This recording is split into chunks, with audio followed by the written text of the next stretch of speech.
Fulton Street Collective is located in Chicago, Illinois, and is a community of artists and art lovers. It serves as an incubator and a home base for artists and allows art lovers to engage with artists, their work, and to be a part of an artistic and performance community. We offer studio and non-studio memberships that provide private and shared workspace, performance and exhibit space, and ongoing programming designed to help artists develop their skills and their networks so they can grow and enhance themselves and the community. We support all visual and performing arts. One of our favorite things is to hold multimedia events that showcase musical performances while exhibiting visual and interactive art simultaneously. Soon, Fulton Street Collective will also be an arts marketplace. Opportunities for members will include having a dedicated profile page, a sort of mini website, with ability to share and sell their works. Likewise, Fulton Street Collective's online art marketplace will allow art lovers from around the world to view and purchase quality art. Fulton Street Collective, a Chicago art gallery, performance space, event space, artist collective, and arts marketplace.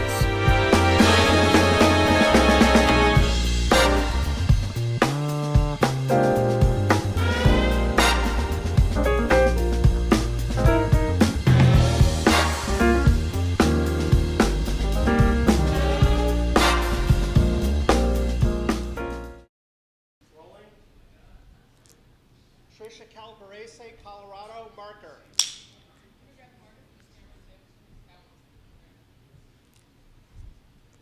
No, do I wait?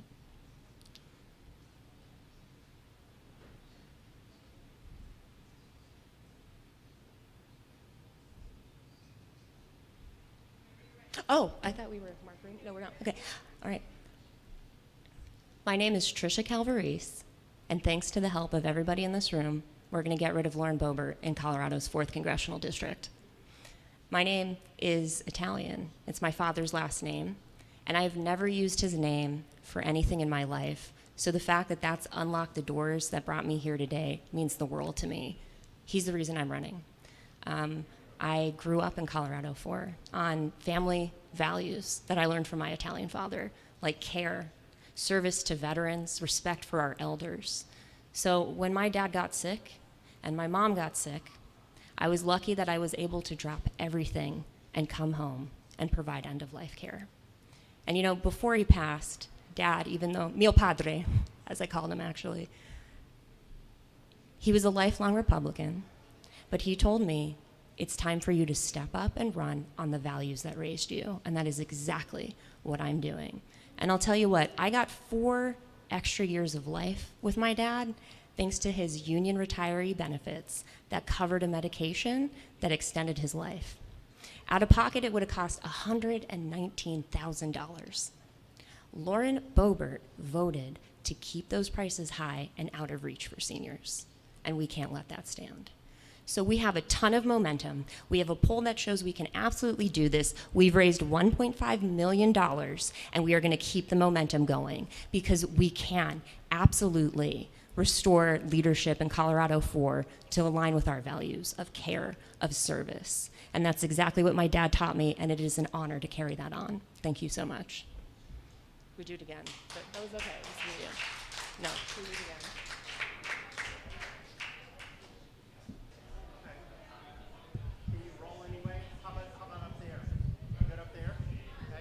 Do you use this? No. Yeah, yes. Yep.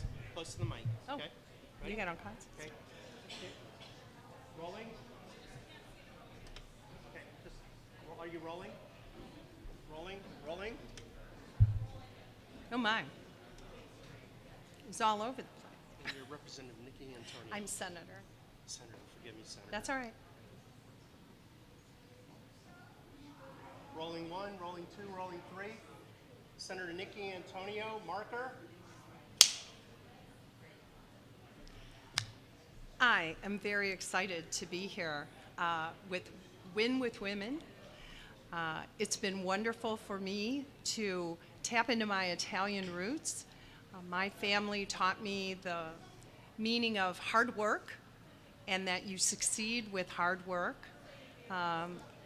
We know that as Democrats, sometimes hard work has a new definition, and I am so excited to be among all of these amazing women leaders as we reach out to other women across the country in the Democratic Party to encourage them to be involved, to get involved with politics, run for office, because the issues that are important to us are important to the stronger community, the larger community, especially the issues around family and how important it is for our families to succeed, to have a good education, to have access to a safe and healthy community.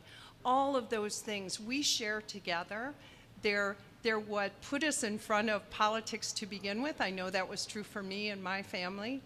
And I am excited to reach out, to connect with other Italian American women across the country who want to build on the ideals that our families brought here. I am also a very proud product of immigrants. Our original ancestors were immigrants to this country. Thank you.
You stay. They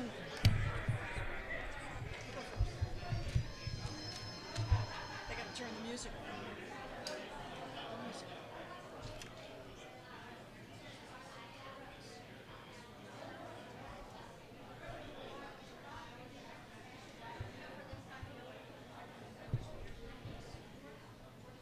Good afternoon. Good afternoon. Hi, everyone. I'm Marilyn DiGiacobbe, and I'm co-chair of the Italian American Democrats Women's Leadership Initiative. And I'm Janice Zero, and I'm pleased to be Maryland's co-chair for the Women's Leadership Initiative of the Italian American Democratic Leadership Council. Thanks, Janice. Now, this is fun. The Italian American Democratic Leadership Council is the voice of Italian Americans in the National Democratic Party.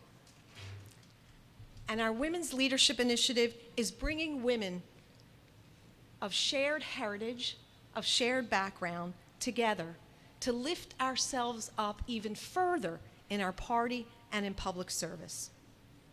We're here to share an historic moment together, to nominate a woman for the President of the United States who's going to take it all the way.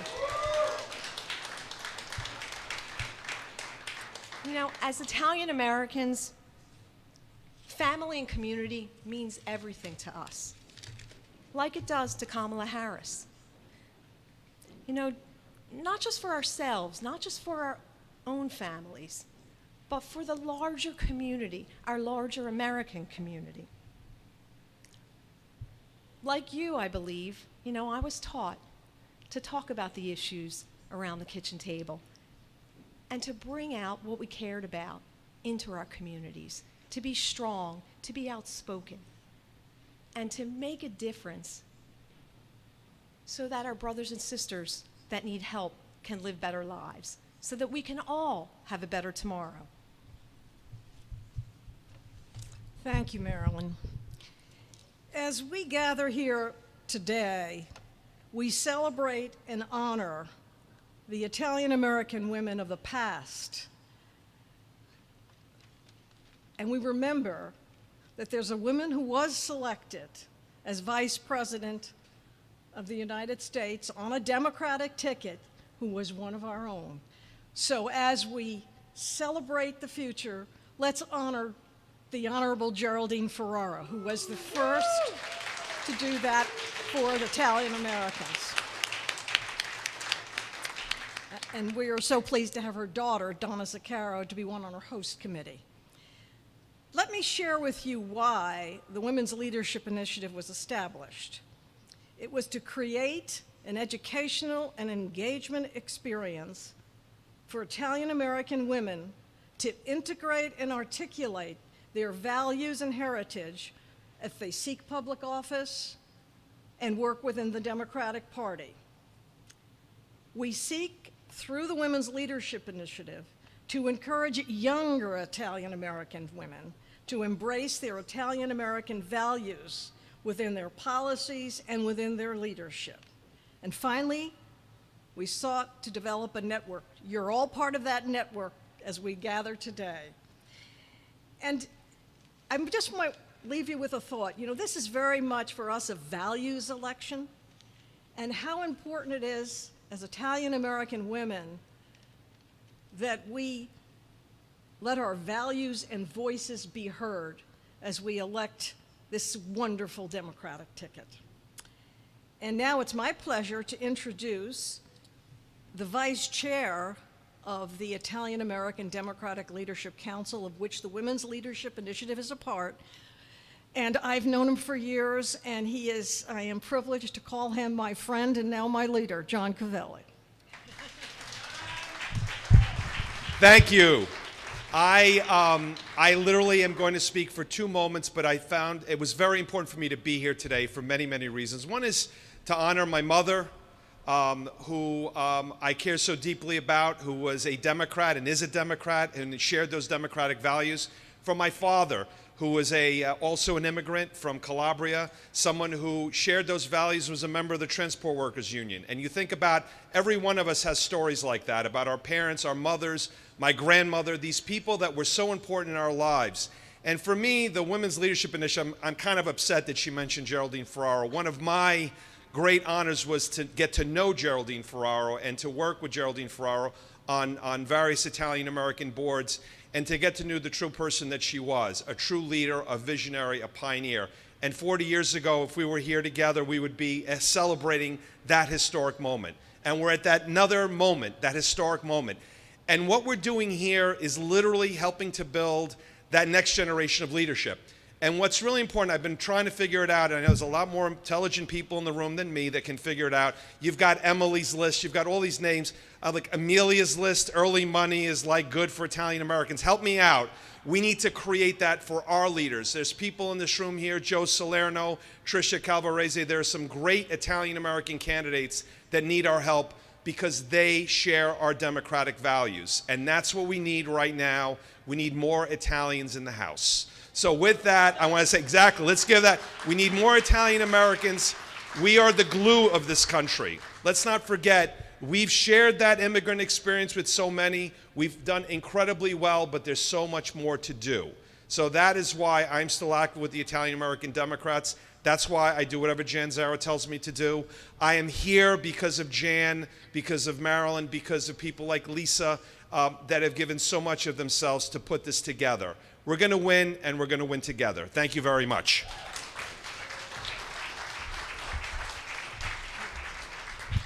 Thank you, John. Makes me think about ethnicity and how it's so much a part of who we are. And our work is about making sure that we can say who we are. We're Italian Americans, and also the other ethnicities, Polish American and Irish American and Filipino American and all kinds of American. That's what we need to talk about in this election, to connect with people who have values similar to ours.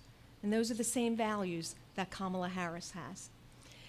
I want to invite a fellow board member here, Lisa Regnanti.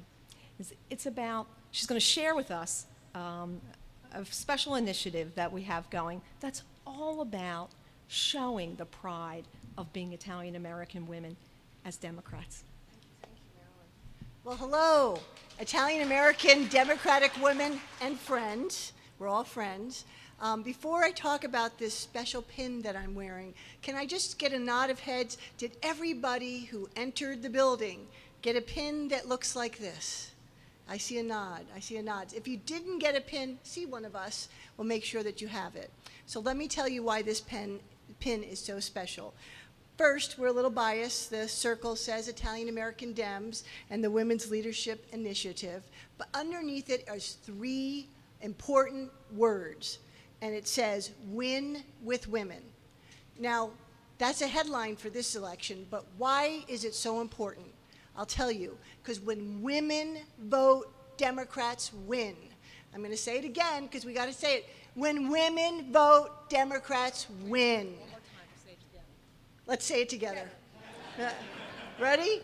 When women win, Democrats win. So that's why it's important. We women knew it was important, how much we contribute to the country, but now we know how much we need to contribute to this race. So we're going to encourage you to wear this pin.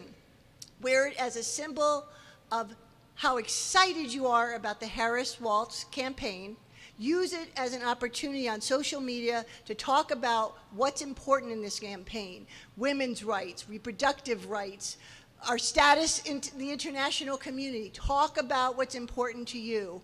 And we have one more thing we'd like you to wear it in honor of. Wear it in honor of all the women in your life, all the immigrant women in your community, in your life that came before that did not have a seat at the table. This election is about not only having a seat at the table, and we're going to take those women with us, we're going to have the whole office. So thank you very much. And we have these wonderful backdrops here and in the lobby for you to take your pictures, and we'll be seeing you on social media.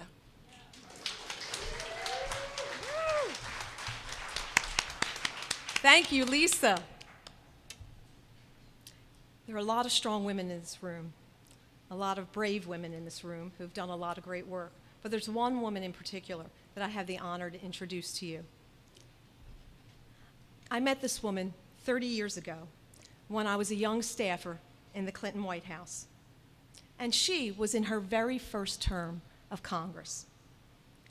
It stuck with me all this time when she invited me to her home with a small group of other women, and men too, to talk about how we can build our Italian-American network nationally, to make those connections within the states and bring people together.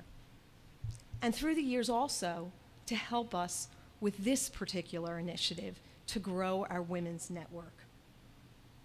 With her help, we built an organization, the Italian American Democratic Leadership Council, and have lifted ourselves up as women in her example. She has, well, I could say, look, family and community mean everything to her. She's smart, she's brave, and she leads with her heart. You know, there's no greater champion when you think about the issues, no greater champion for women and children in our Congress. And we are so grateful, Rosa, to have you there.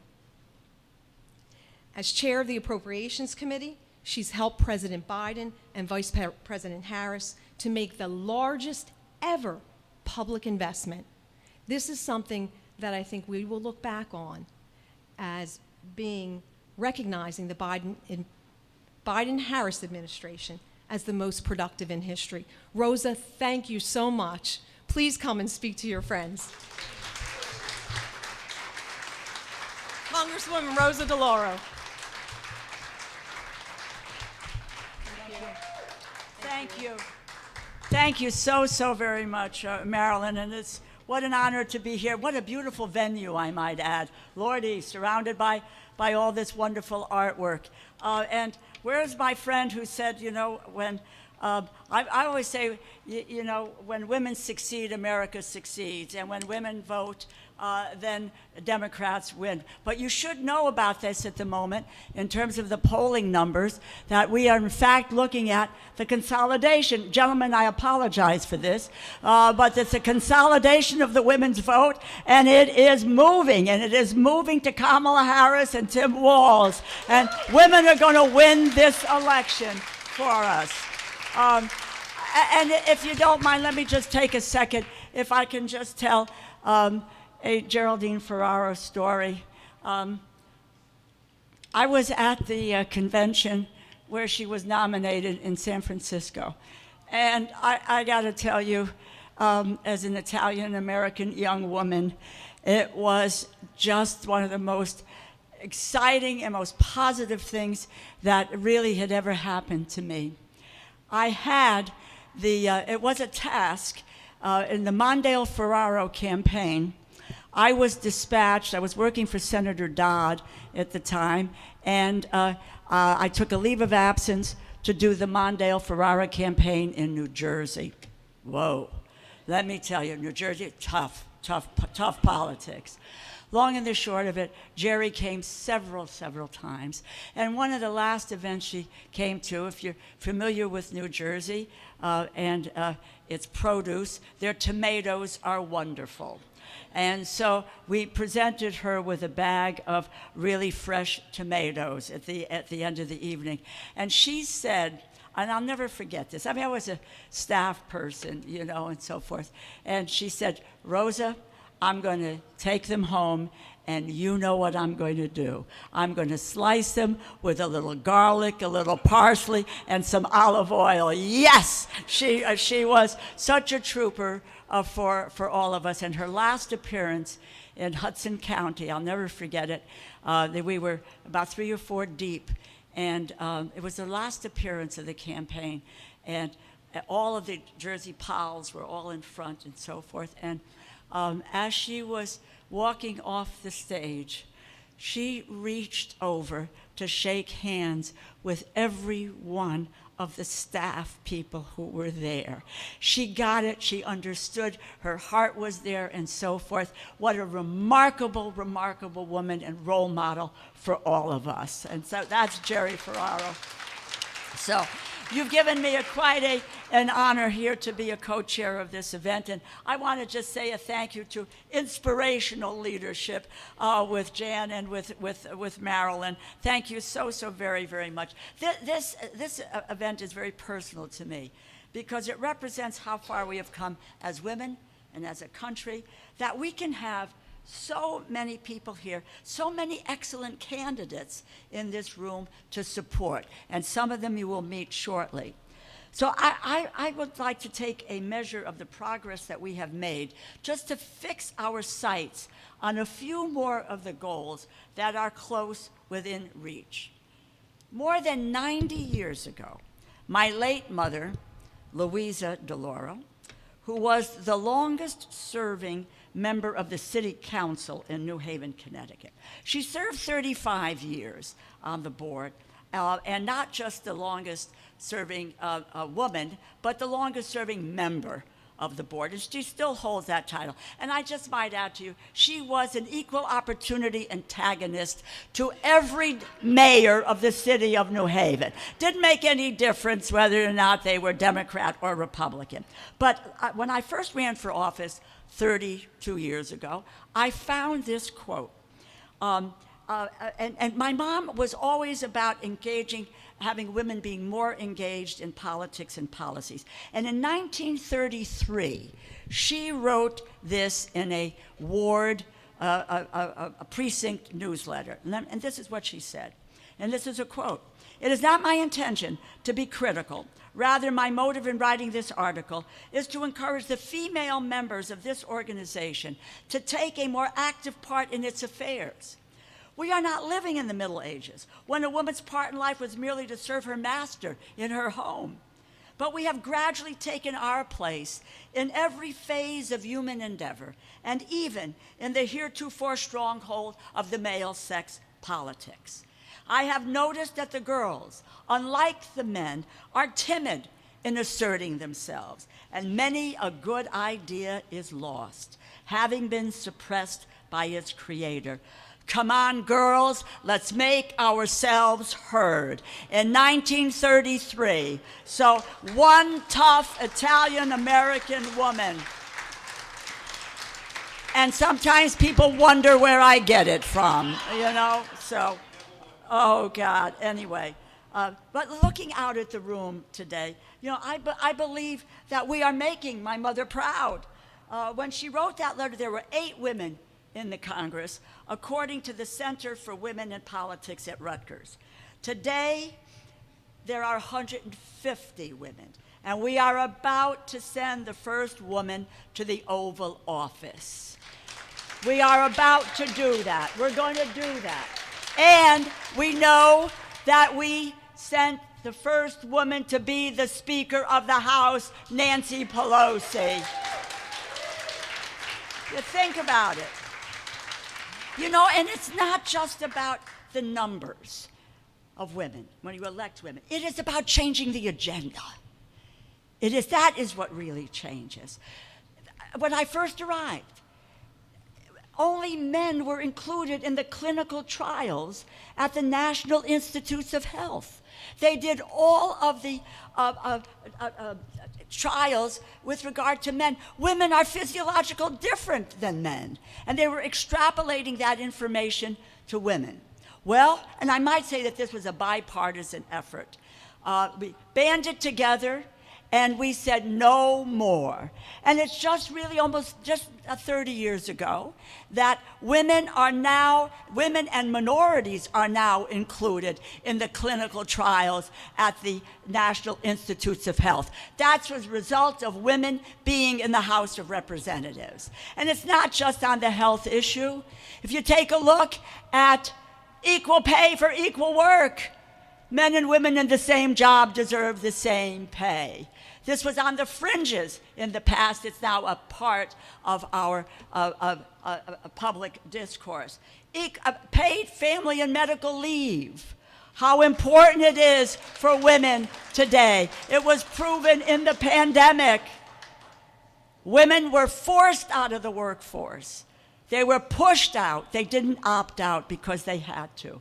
And they had nowhere to go to be able to gain any opportunity for wages. The child tax credit, so pay equity, child care, paid family and medical leave. You know, some of us who talked about those issues, and we have talked about them over the years, we were not, people have heard me say this over and over again, we were the crazy ants in the attic, you know, and now, as I said, these issues are front and center, and a child tax credit and child care and pay equity and paid family and medical leave are at the top of the agenda for Vice President Harris and for Tim Walz, and the child tax credit.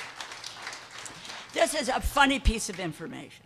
The last time two women led a congressional panel was in 1977, when two female lawmakers ran the House Select Committee on the Beauty Shop, overseeing a salon in the congressional offices. In 2020, we had Speaker Pelosi. We had Nita Lowey from New York as chair of the Appropriations Committee. And I might just add, when we, not long ago, after Nita Lowey, I was elected as the chair of Appropriations Committee. And at that time, my Republican colleague in the House was Kay Granger. Senator Collins in the United States Senate, and Senator Murray from Washington State.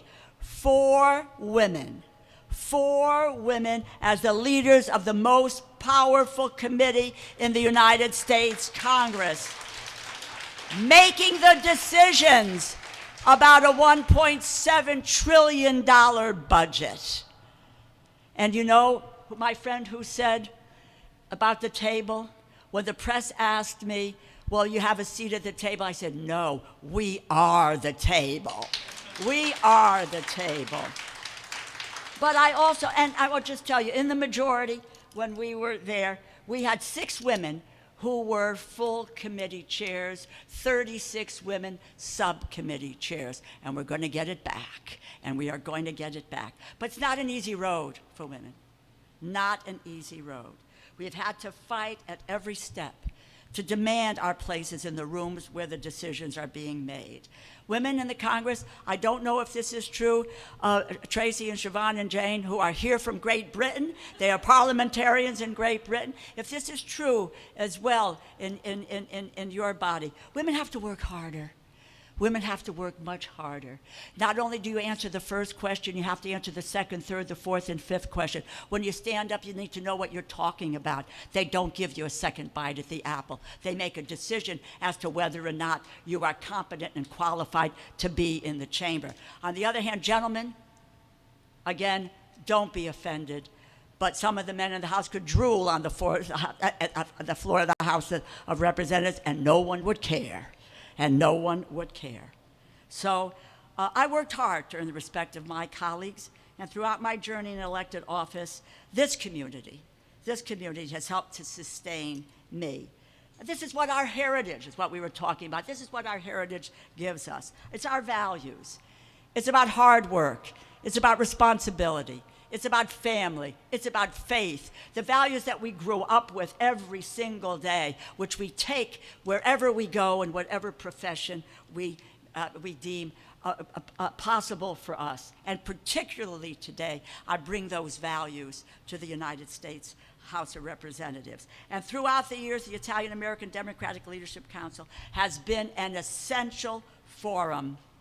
And today, we have the opportunity to celebrate how strong our heritage has proven to be, and how our shared values of hard work and caring for our neighbors has propelled us to this moment. You know, the press always asks me, Congresswoman DeLauro, what motivates you?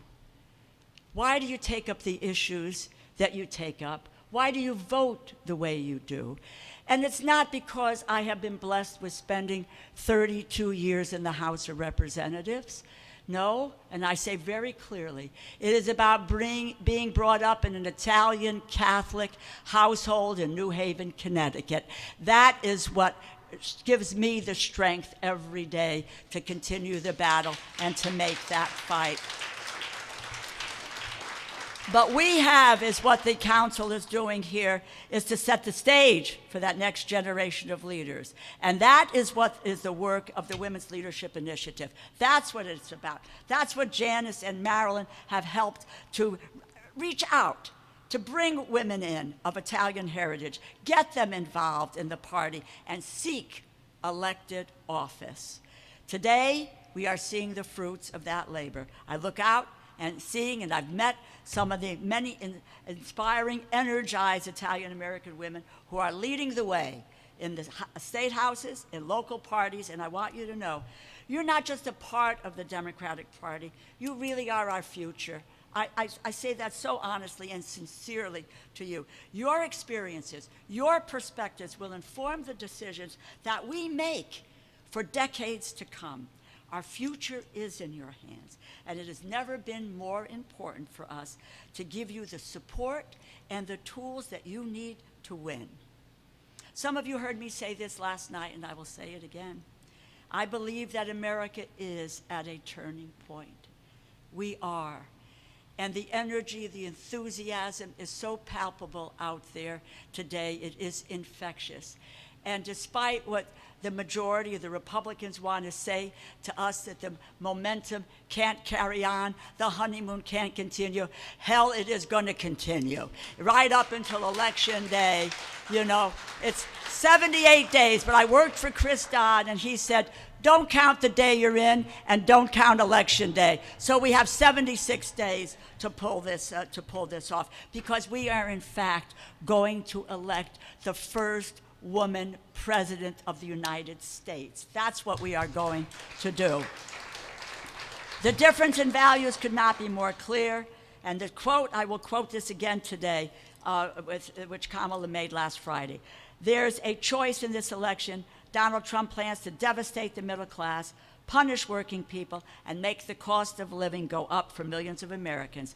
On the other hand, what we will do is to bring down costs, increase the security and the financial stability of your family, expand opportunity for working and middle-class families. That is the choice that we must make, and I believe we will make. Kamala Harris has recounted working at McDonald's to earn spending power as a young woman. She understands what families are going through. Both Kamala Harris and Tim Walz boldly embraced the child tax credit, which I have been a leading advocate during my career in the Congress. And I see. And I am thrilled that they have proposed a plan of an expanded and improved monthly payment to families, as well as a baby bonus and the index to inflation. This is going to help so many women and their families to not just keep up with the rising cost of living, but to finally get ahead. They have endorsed national paid leave, like almost every other advanced economy provides. And I know that with Kamala Harris in the White House, we will finally have a president who will sign the Equal Pay Act. Men and women in the same job deserve the same pay.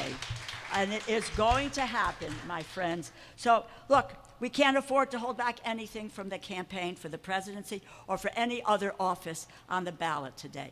We need to send Vice President Harris and Governor Walz to the White House. We need to maintain that same energy and fundraising focus for down-ballot races as well, from Congress to state houses and local elections. Women across the country are counting on a Harris victory and a Democratic majority in the House of Representatives and in the Senate. For our freedom, for the prosperity of the middle class, for the continuation of the American dream, I know that we will succeed because we have overcome every obstacle that has been in our way so far. As long as we continue to lean on each other, we will never lack the strength to prevail. Let me end where I began.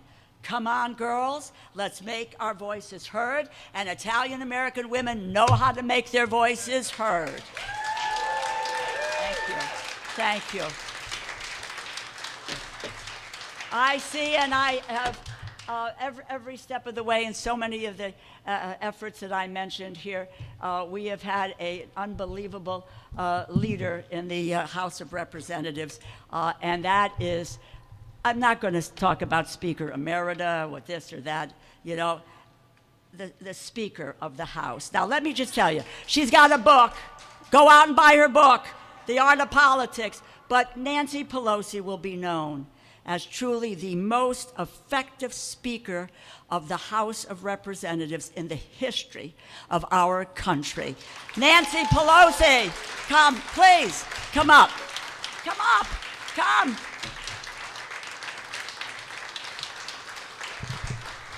And she is my sister, both products of Italian Catholic households. I didn't come to speak, I came to listen and to learn. I came to sing the praises of Rosa DeLauro and to pay my respects to each and every one of you. This is a person who is a force of nature. Rosa is brilliant, she is strategic, she is successful, and she does it all over again and again and again. She's there for our children. She's there for our children, their health, their education, the economic security of their families, the safe environment in which they can thrive, including safety from gun violence, and a world at peace in which they can thrive and make their contribution. So in honoring her, you're honoring all the values of our tradition, of our Italian American tradition. I'm so happy to be here with the ambassador, Mr. Ambassador, with the judge, Your Honor. I mean, all of this distinguished leadership here. I'll just tell you this one story. This morning, earlier today, I was with the Pritzker family, who the governor is hosting this. His sister's the Secretary of Commerce and this or that. And we were talking about the fact that the convention is here and the governor is this and that. And I said, well, this is my 16th convention. One of them was Zoom, but was COVID, but so 15 actually in person. And we, the first one though, and this is why I'm telling you the story, the first one I was a little girl, and I went with my parents in 1952. None of you were born then, but I was a little girl. It was my youth, your history to you. And I told them that my father and mother told me that I could have this donkey, this stuffed donkey, and it would be named for whoever the nominee was. Whoever the nominee was. Now, we were born and raised in Little Italy in Baltimore. That's where we lived. And in our neighborhood, we didn't have any Estes. We didn't have any Adlai. We didn't have any Averil Harriman, Estes Kefauver. Every name was a name that nobody in the neighborhood was called. That donkey ended up being called Adlai. Nobody in the neighborhood had that name, of course. But in any event, we've come a long way, baby. We have Joe Biden, a Catholic president of the United States, and one of the most consequential presidents. And his wife is Italian American, and that's pretty exciting as we sing their praises tonight in a beautiful ceremony at the camp. And now we will have a woman president of the United States. And it's not just because she's a woman. That's icing on the cake. It's because she's really the best. So all of the women who care about respect for every person, not just men, and what they're saying to us now, you must live a life that is subservient to your husband. Poor babies. Where'd they get that? We're not going back. We're not going back. But I am going back to talking about Rosa. She is remarkable. I don't even know what it is how she was as a little girl. Must have been running around. I don't know what. I asked her mother years ago, what did she eat for breakfast? Because she's just otherworldly in every way. But in bringing honor to Rosa, you bring luster to the organization because she is quite remarkable. And any of us who serves with her, learns from her, knows to listen, don't waste any time. You might as well say yes right off the bat because you're going to eventually say yes. But what she's been doing is so beyond the ordinary. When she talks about the child tax credit, and now that's part of the economic plan, it's something that has been an intellectual contribution she has made, a political accomplishment she has achieved, and something for the good of the children. When it passed under President Biden, half the children in America who live in poverty came off of poverty. We have to go further. So she lives our values, our Catholic, in most cases, our Catholic values.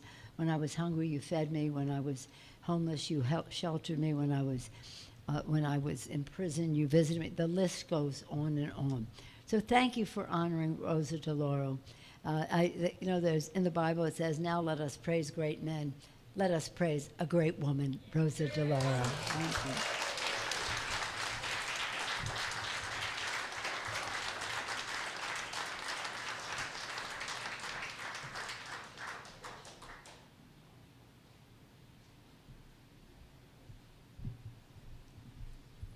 The Art of Politics. Remember the book. But in all these issues, I just have to say this. Joined at the hip. We would not today have the Affordable Care Act if it were not for Nancy Pelosi. We were standing together on the child tax credit, waving that flag, paid family and medical leave, the whole 9 yards. So it gives me a great pleasure to bring up and introduce someone who has been tireless for the rights of workers, middle-class families, someone who is known across her state for getting things done, standing up for workers' rights. And that is Ohio's Minority Leader, State Senator Nikki Antonio. She helped lead the way, opposing SB 5, which would have decimated workers' rights to collective bargaining. And I will also say at the same time, introduce Minority Leader Allison Russo. From Ohio, Leader Russo is laser focused on critical issues that face families. In Ohio, healthcare, access to dealing with rising costs. She has worked to fund public schools, support working families, make healthcare affordable for all the Ohioans. Allison, Antonio, please. Come on up. Yes, one at a time. One at a time.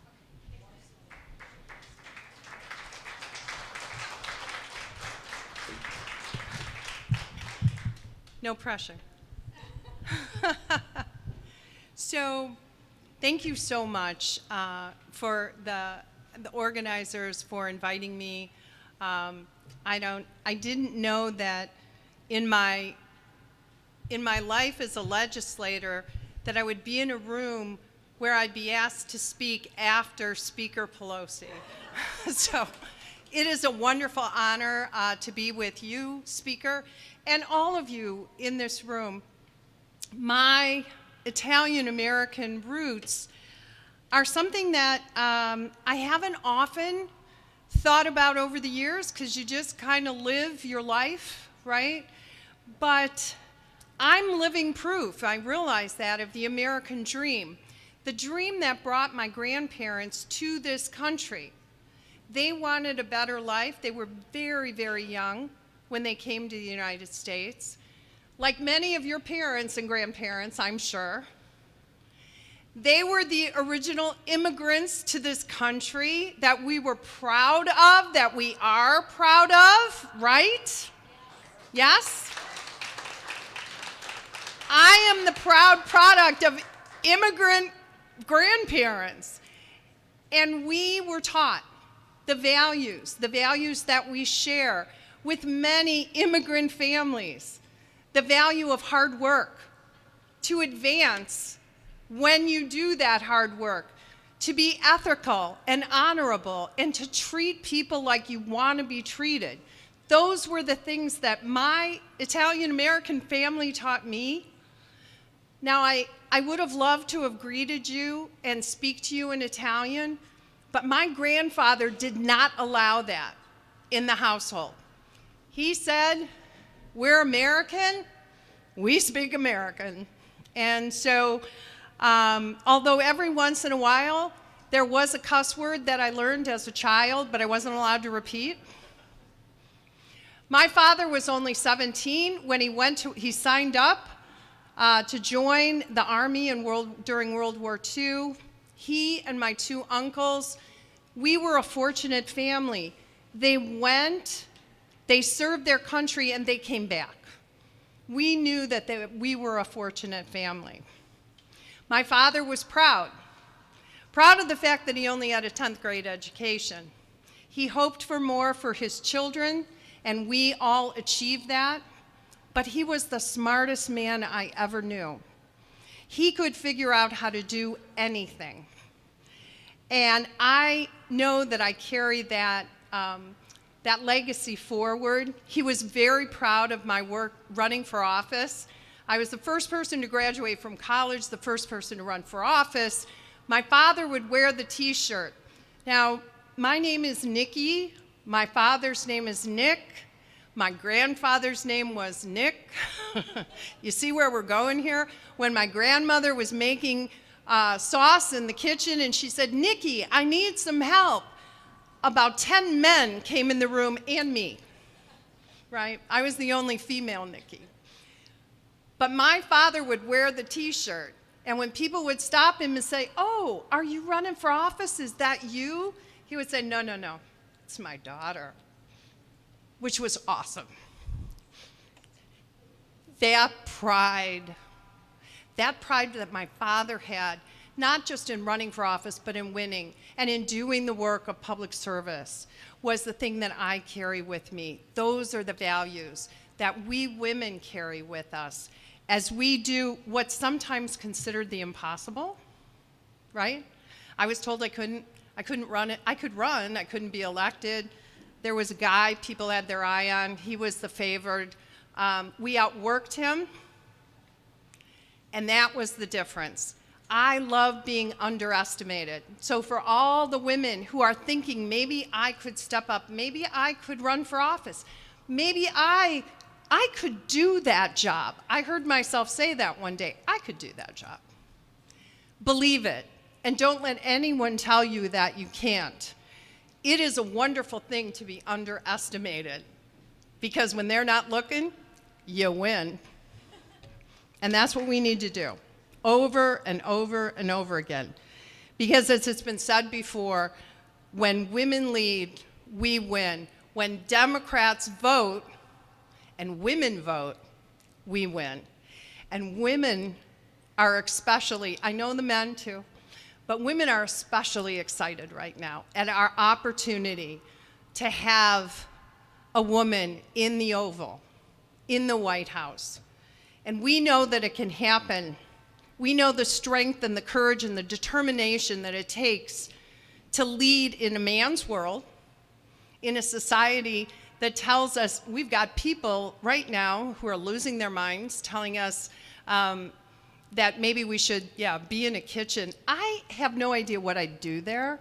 I wash the dishes, but that's about it. No one lets me cook, and it's a good thing.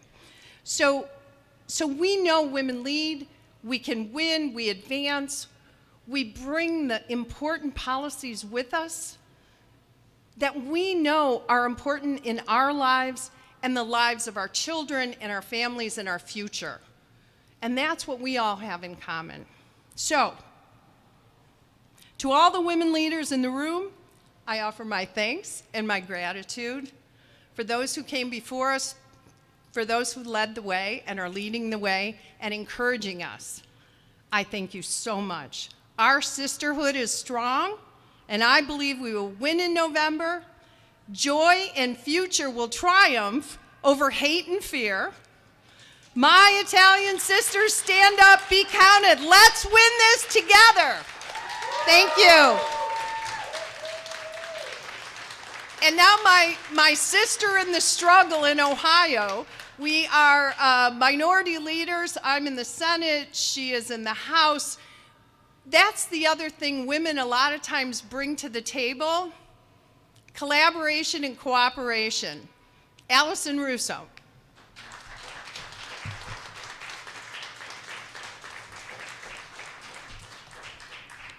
Well, good afternoon, and wow, Leader Antonio, first of all, thank you for that introduction, but also, I'm glad she was the one who had to follow Speaker Pelosi and not me. And just a shout out, I know Speaker Pelosi is out in the lobby, but if you have not read yet The Art of Power, you really should. I started to listen to it on the way to Chicago, and especially in a room full of, we are celebrating women who are in leadership positions, not only getting us into elected office and into leadership, but what do we do with that power and how to use that power for good? And Speaker Pelosi is just such an incredible example of doing that so well that I think so many of us have admired from afar. Some have been lucky to see it up close and personal.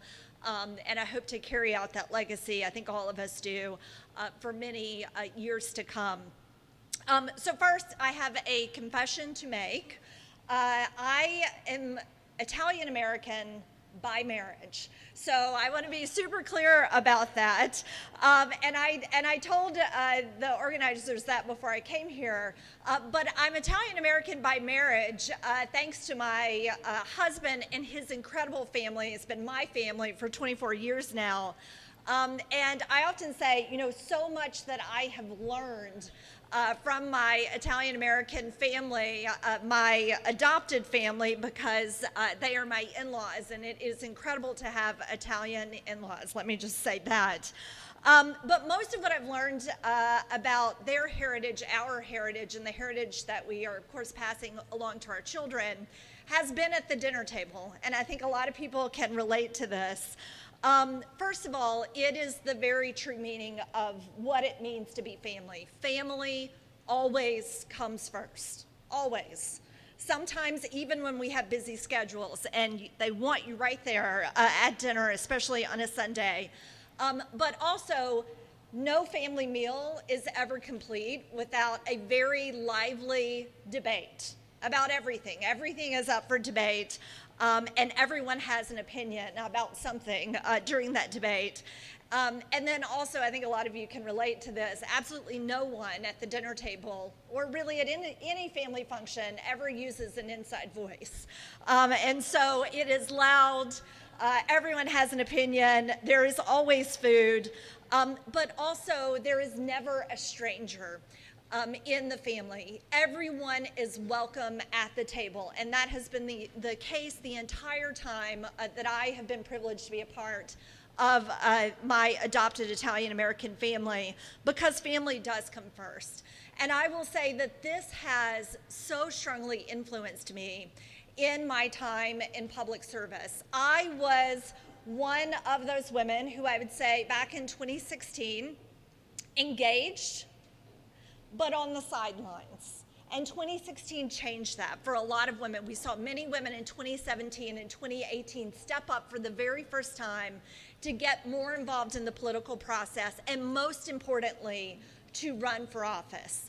And those values, those Italian-American values from my family by marriage, I have taken with me, not only on the campaign trail and making family such an important focus of what I do, but also the way that I have carried out public service in office. And it really, in fact, a primary calling card that we have had in our Ohio House Democratic Caucus is what we call People First. And it really is about putting people before politics and centering people and families in every single thing that we do and we fight for, whether that's better public education for our children, it is more affordable childcare in our communities, it is making sure that not a single child goes hungry, because that to me is the measure of whether or not we are doing what we should be doing to care for our society. Thank you. Making sure that our seniors are able to age in their communities with dignity, These are all things that I think we all take as Italian Americans when we put families and people at the center of what we do. And let me say that there is nothing more important or valuable, and we've seen this play out in Ohio, and that is making sure that we get more women into elected office and having a seat at the table, because they bring those values along with them. They are hard workers, but most importantly, they collaborate and they know how to get things done. And so we've seen that Congresswoman DeLauro, who's such an incredible example of this, Speaker Pelosi, and now we see it in the opportunity to elect the first woman as president in Kamala Harris. And so thank you. So we want to celebrate. I'm so excited. I know all of you feel the excitement and enthusiasm this week here at the DNC, but I want you to harness that excitement that you feel here and that you felt, I know, for the last several weeks. Harness that. Hold on to it for the next 77, 76, depending on how you're counting, days as we get to the election day. Because as everyone has said, we will outwork them. We will show up and vote. We will make sure that women are showing up to vote. And most importantly, we will win, because the future is now, the future is female, and the future is Kamala Harris. So thank you very much.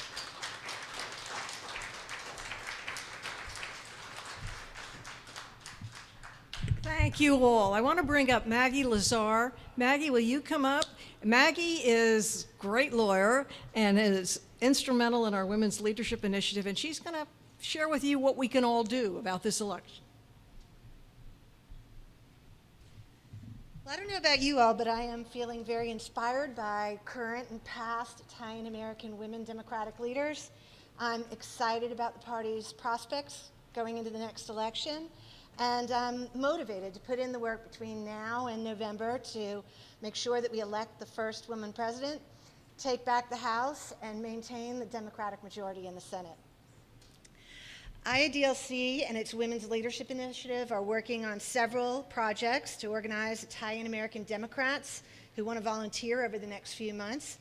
We'll be in touch with details, but for now, there are a few things you can do to help position us for success. First, a couple of the high top tables in the back there have a program with a QR code on it that you can download to access lists of all of the social media accounts for IADLC, including its various state groups, the Next Gen group, and Italian Americans for Harris Walls. It would be great if you all could follow those accounts for information on what we're up to. Share those pages with other Italian American Democrats you know and ask them to do the same. Second, the electronic program also includes a list of IADLC-endorsed candidates, including Tricia Calvarese in the back there, who is running against Republican Lauren Boebert in Colorado's 4th District. I am confident that everyone in this room is going to be very happy to say goodbye to Ms. Boebert. It's shaping up to be a close race, and polling indicates that she's got a real shot at winning this, and your help is going to be crucial to making that happen. Tricia's a strong Democrat who has worked for the AFL-CIO and the U.S. National Science Foundation to help advance the interests of working people, middle-class families, to restore U.S. manufacturing, and encourage American innovation. She embodies the values of the Italian American community.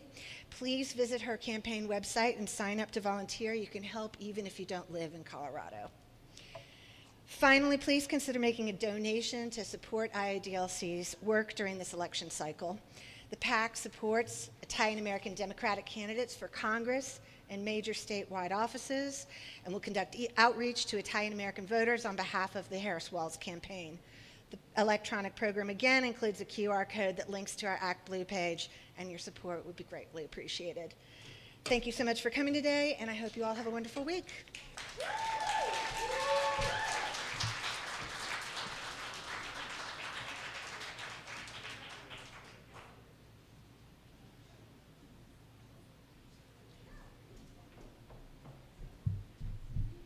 Wow, Thank you so much for being here. Let's go win with women.